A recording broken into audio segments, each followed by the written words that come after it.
ഇന്ന് രാവിലെയാണ് രാജാക്കാട് പൊന്മുടിയിൽ താമസിക്കുന്ന മധ്യപ്രദേശ് സ്വദേശിനിയായ 25 വയസ്സുള്ള ഗനസയ്ക്ക് പ്രസവവേദന അനുഭവപ്പെട്ടത്. തുടർന്ന് കനിവ് 108 ആംബുലൻസിനെ സമീപിച്ചു. ഉടൻ തന്നെ രാജാക്കാട് CHCയിൽ നിന്നും 108 ആംബുലൻസ് ഡ്രൈവർ ജെറിനും എമർജൻസി മെഡിക്കൽ ടെക്നീഷ്യൻ ധനലക്ഷ്മിയും പൊന്മുടിയിലെത്തി. യുവതിയുമായി അടിമാലി താലൂക്ക് ആശുപത്രിയിലേക്ക് ആംബുലൻസ് പാഞ്ഞു. വഴിമധ്യേ യുവതിയുടെ ആരോഗ്യനില വഷളായി. പ്രസവമെടുക്കാതെ മുന്നോട്ട് പോകുന്നത് അമ്മയ്ക്കും കുഞ്ഞിനും സുരക്ഷിതമല്ല എന്ന് ധനലക്ഷ്മി മനസ്സിലാക്കി. തുടർന്ന് ആംബുലൻസിനുള്ളിൽ ഇതിനുവേണ്ട സജ്ജീകരണങ്ങൾ ഒരുക്കുകയും ധനലക്ഷ്മിയുടെ പരിചരണത്തിൽ യുവതി ആൺകുഞ്ഞിന് ജന്മം നൽകി. വണ്ടിയിൽ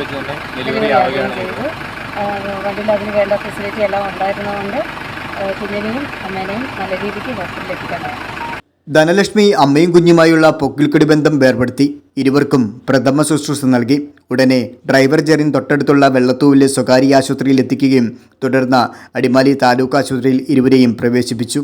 അമ്മയും കുഞ്ഞും സുഖമായിരിക്കുന്നതായി ആശുപത്രി അധികൃതർ അറിയിച്ചു. News desk top media, Rajakkad.